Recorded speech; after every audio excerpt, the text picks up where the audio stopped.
Hello and welcome to data Pathshala. क्या आप भी एक्सेल में सिर्फ 15 मिनट के अंदर एक प्रोफेशनल और इंटरेक्टिव डैशबोर्ड बनाना चाहते हो? बिल्कुल ऐसा ही। आप किसी भी रीजन, मंथ या आइटम पर क्लिक करके देखिए। जैसे ही आप सिलेक्शन चेंज करते हो, डाटा इंस्टेंटली अपडेट हो जाता है। आप क्लियरली देख सकते हो कि चार्ट और की मैट्रिक्स जैसे टोटल अमाउंट और टोटल सेल्स रियल टाइम में कैसे चेंज हो रहे हैं। इससे आपको अपने डाटा से बेहतर इंसाइट्स मिलते हैं। अपने एक्सेल स्किल्स को नेक्स्ट लेवल पर ले जाने के लिए रेडी हो जाओ।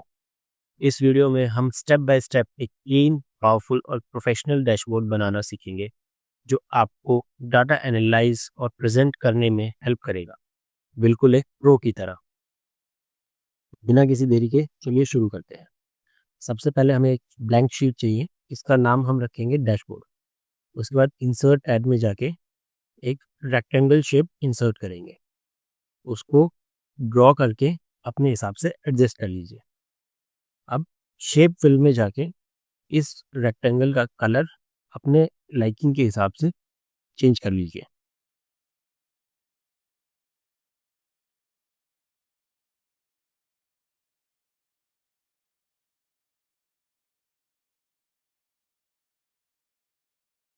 अब शेप आउटलाइन में जाके इस शेप का आउटलाइन अपने हिसाब से एडजस्ट कर लीजिए।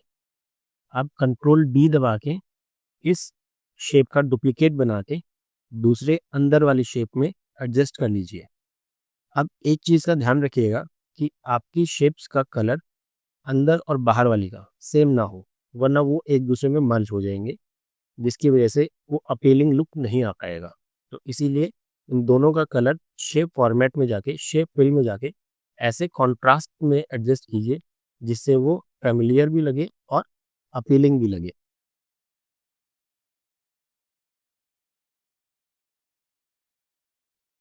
अब हम बाहर वाले का कलर भी अंदर वाले के कॉन्ट्रास्ट के हिसाब से चेंज कर लेते हैं। इसके बाद हम इंसर्ट टैब में जाके शेप में जाके रेक्टेंगल लेके आएंगे और यहाँ पे ड्रॉ करेंगे। अब इसको डुप्लीकेट करके हम 3 रेक्टेंगल्स बना लेंगे और इनका कलर भी शेप फॉर्मेट में जाके चेंज कर लेंगे।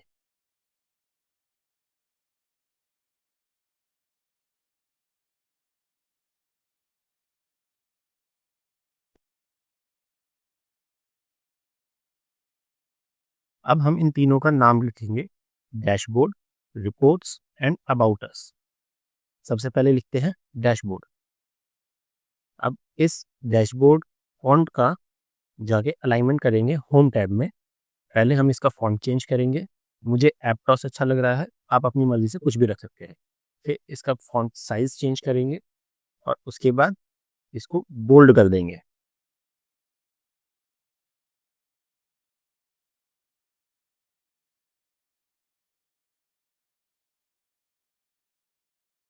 अब फॉन्ट कलर को भी आप अपने हिसाब से जो आपको अच्छा लगे उसके अकॉर्डिंग चेंज कर लीजिए।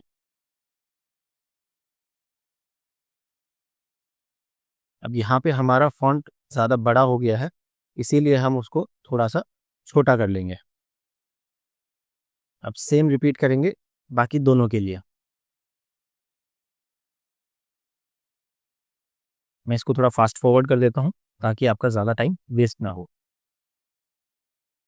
उसके बाद हम एक बेसिक लेआउट बनाएंगे यहाँ पे अलग अलग चार्ट्स को प्लेस करने के लिए, ताकि हम अलग अलग मैट्रिक्स के चार्ट्स जैसे product sales, monthly sales report और रीजनल सेल्स को एडजस्ट कर सकें। उसके बाद मैं यहाँ पे बना रहा हूँ टोटल अमाउंट और टोटल सेल्स वैल्यू के लिए 2 मैट्रिक्स। बेसिकली हम सारे शेप्स को इस तरीके से एडजस्ट करेंगे कि वो देखने में एक पूरा डैशबोर्ड का लुक हमें देगा।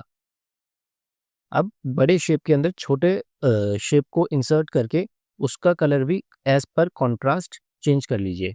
ज़रूरी नहीं है कि आप वही कलर्स यूज़ करें या वही शेप्स यूज़ करें जो मैं कर रहा हूँ। राउंडेड रेक्टेंगल्स या अपनी पसंद के कोई भी कलर्स यहाँ पे यूज़ कर सकते हैं। और ऐसा भी ज़रूरी नहीं है कि जिस फॉर्मेट में मैं यहाँ पे शेप्स को एडजस्ट कर रहा हूँ, आपको उसी फॉर्मेट में शेप को एडजस्ट करना है।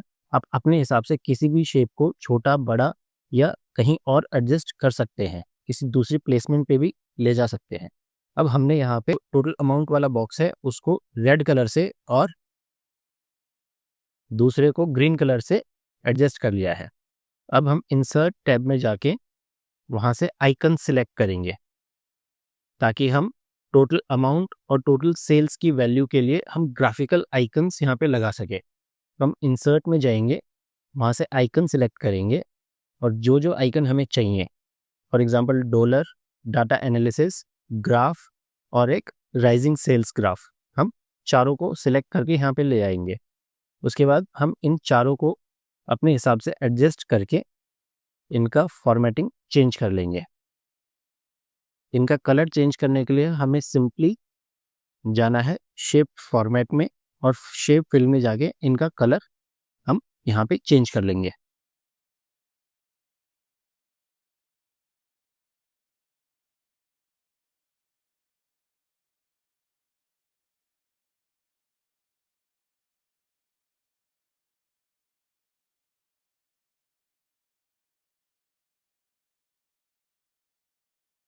अब हम टेक्स्ट बॉक्स के लिए डैशबोर्ड वाले ही बॉक्स को कॉपी करके कंट्रोल डी करके डुप्लीकेट करेंगे और उसका शेप नो फिल में कन्वर्ट करके नो आउटलाइन करके उसको सिर्फ टेक्स्ट के लिए यूज करेंगे।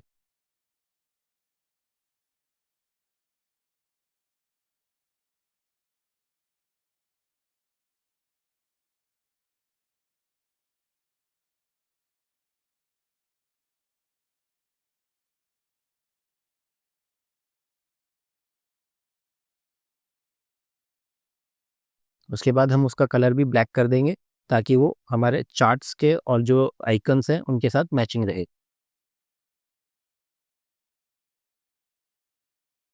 अब इसको कंट्रोल डी से डुप्लीकेट करके हम डॉलर वाले साइन के पास लाके यहाँ पे लिख देंगे टोटल अमाउंट, जिससे ये मैट्रिक्स हमारा अमाउंट के लिए फिक्स्ड हो जाएगा।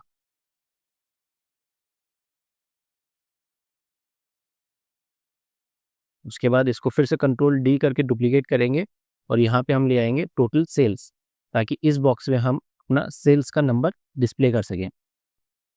अब हम हर एक बॉक्स में जाके जहाँ जहाँ हमें चार्ट्स प्लेस करने हैं उनका नाम चेंज कर देंगे। कंट्रोल डी यूज़ करेंगे उस टेक्स्ट बॉक्स को कॉपी करने के लिए। उसके बाद फर्स्ट का नाम रखेंगे रीजनल सेल्स, उसके बाद सेकंड का नाम रखेंगे हम मंथली सेल्स रिपोर्ट और थर्ड का नाम रखेंगे प्रोडक्ट सेल्स।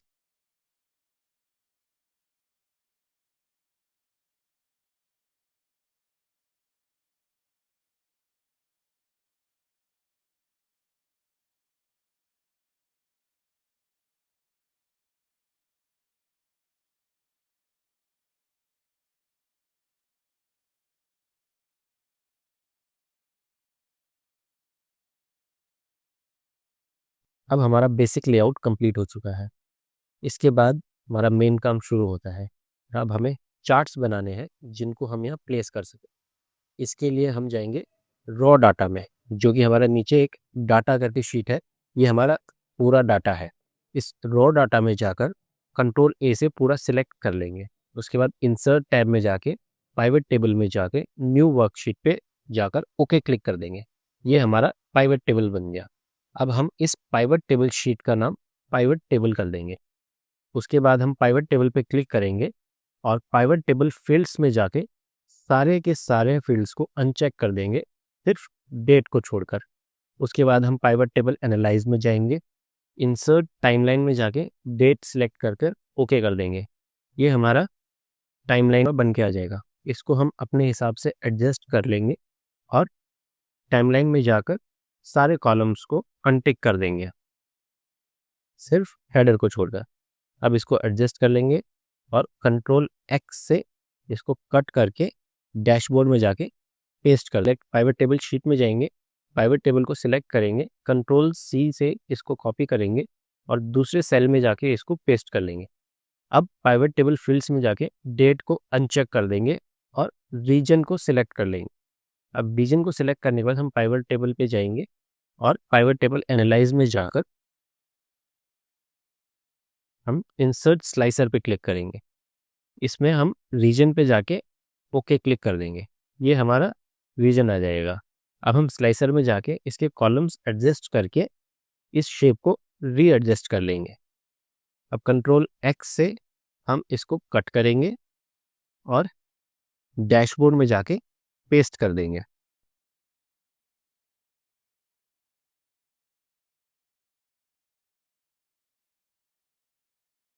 अब हम वापस से पाइवट टेबल शीट में जाएंगे और जो हमने पहले पाइवट टेबल बनाया था उसको सिलेक्ट करके कंट्रोल सी से कॉपी करके नेक्स्ट सेल में कंट्रोल वी से फिर से पेस्ट कर देंगे।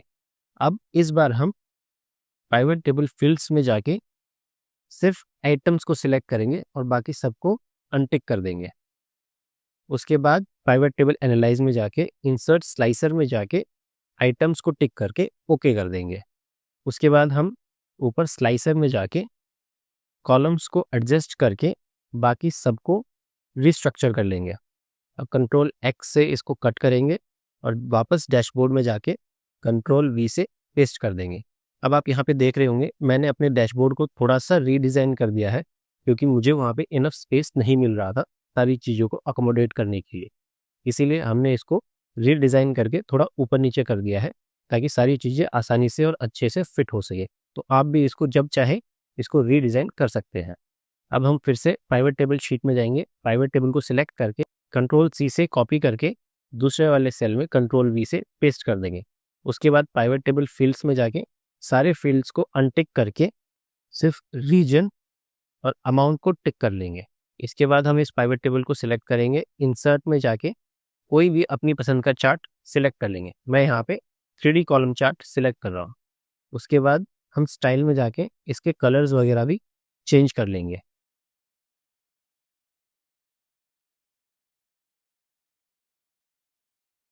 और फिर हम प्लस वाले साइन पे क्लिक करके ग्रिड लाइंस को रिमूव कर देंगे और सारे अननेसेसरी चीज़ों को हाइड करके हम उस चार्ट को कंट्रोल एक्स से कट करके रीजन सेल्स पे पेस्ट कर देंगे और इसको अपने हिसाब से एडजस्ट कर लेंगे।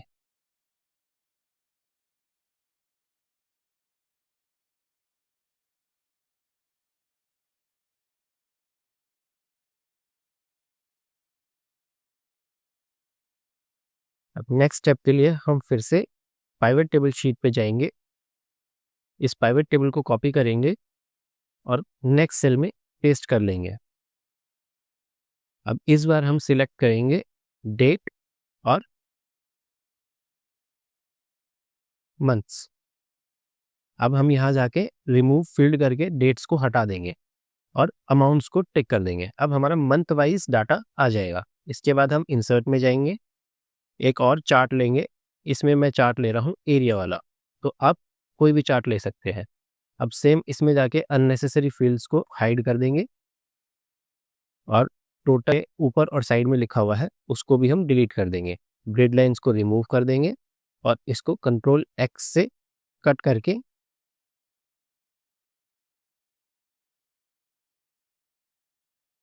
वापस डैशबोर्ड में जाके पेस्ट कर देंगे।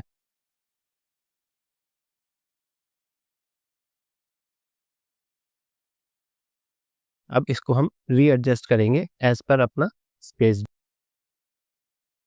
फिर से पाइवट टेबल में जाएंगे, इस पाइवट टेबल को कॉपी करेंगे और इसको दूसरे सेल में पेस्ट कर लेंगे। अब हमें चाहिए प्रोडक्ट सेल्स, तो हम पाइवट टेबल एनालाइज में जाएंगे, पाइवट टेबल फील्ड लिस्ट खोलेंगे और उसके बाद हम फील्ड्स को अनटिक करके सिर्फ आइटम और अमाउंट को टिक करेंगे।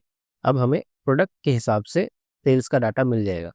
उसके बाद हम चार्ट्स में जाएंगे, जो भी चार्ट आप लेना चाहें ले सकते हैं। मैं यहाँ पे ले रहा हूँ 3D क्लस्टर कॉलम वाला चार्ट और इस पर ओके क्लिक कर देंगे। उसके बाद हम फिर से इसमें से सारी ग्रिड लाइंस और टोटल रिमूव फील्ड्स करके सारी चीज़ों को हाइड कर देंगे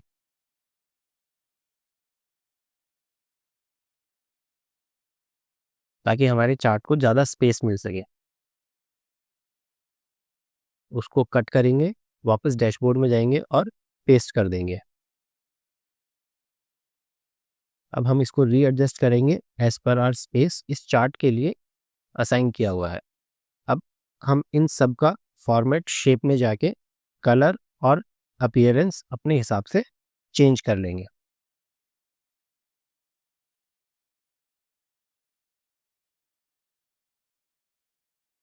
और एक चीज़ का ध्यान रखिएगा कि कलर्स और फॉन्ट वही चूज़ कीजिए जो अच्छे से अपीलिंग भी हो और दिखाई भी दे।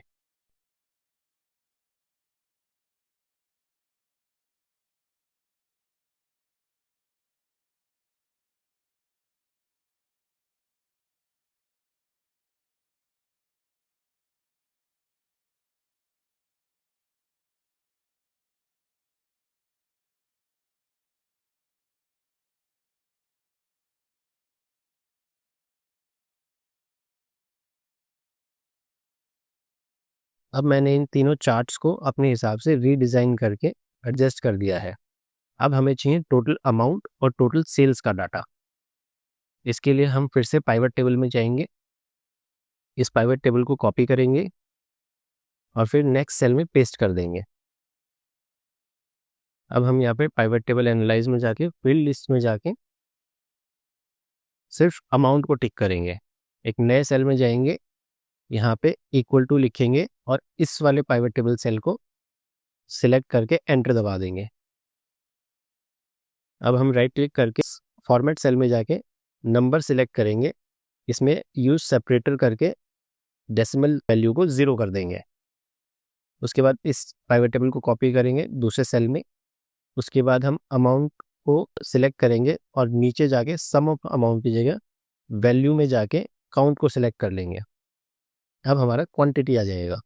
अब हम इक्वल टू डालेंगे और इस सेल को कॉपी करके एंटर दबा देंगे।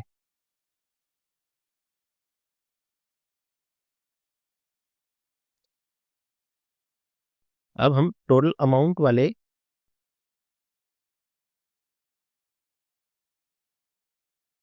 सेल को लेंगे, कंट्रोल डी से डुप्लीकेट करेंगे, इसको थोड़ा नीचे ड्रैग करेंगे, ये टोटल अमाउंट वाले टेक्स्ट को हटाएंगे। यहाँ पे फॉर्मूला बार में जाएंगे, इक्वल टू प्रेस करेंगे, पाइवट टेबल वाले में जाएंगे, सेल को सिलेक्ट करेंगे और एंटर दबा देंगे। हमारा टोटल अमाउंट यहाँ पर आ जाएगा।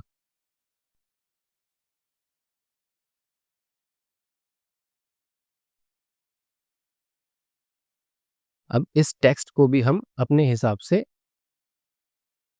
फॉन्ट साइज बड़ा करके थोड़ा बोल्ड कर देंगे ताकि ये हमें अच्छे से विजिबल हो।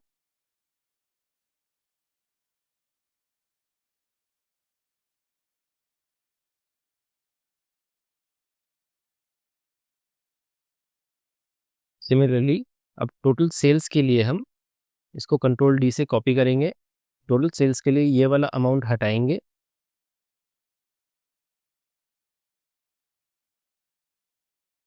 फॉर्मूला बार में जाएंगे, इक्वल टू रखेंगे, बाकी पूरा हटा देंगे। उसके बाद पाइवट टेबल में जाएंगे, काउंट वाला जो हमारा सेल था उसको सिलेक्ट करेंगे और एंटर कर देंगे। यहाँ पे हमारा काउंट आ जाएगा। अब इसको भी अपने हिसाब से फॉन्ट को बड़ा, बोल्ड और अट्रैक्टिव बनाकर प्लेस कर देंगे।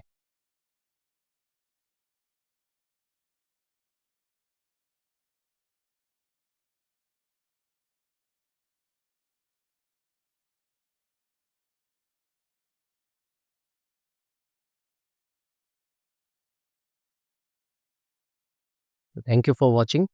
प्लीज़ सब्सक्राइब डाटा पाठशाला फॉर मोर सच कंटेंट। और ये तैयार हो गया आपका पूरा लाइव इंटरेक्टिव डायनेमिक डैशबोर्ड। अब आप इसको जैसे चाहे प्रेजेंटेशन में यूज़ कर सकते हैं। आप किसी भी रीजन पे क्लिक करेंगे तो उसके हिसाब से आपके चार्ट्स और अमाउंट्स दोनों चेंज होंगे। आप प्रोडक्ट वाइज सेल्स भी अच्छे से दिखा पाएंगे और डेट्स और रीजन वाइज सेल भी दिखा पाएंगे।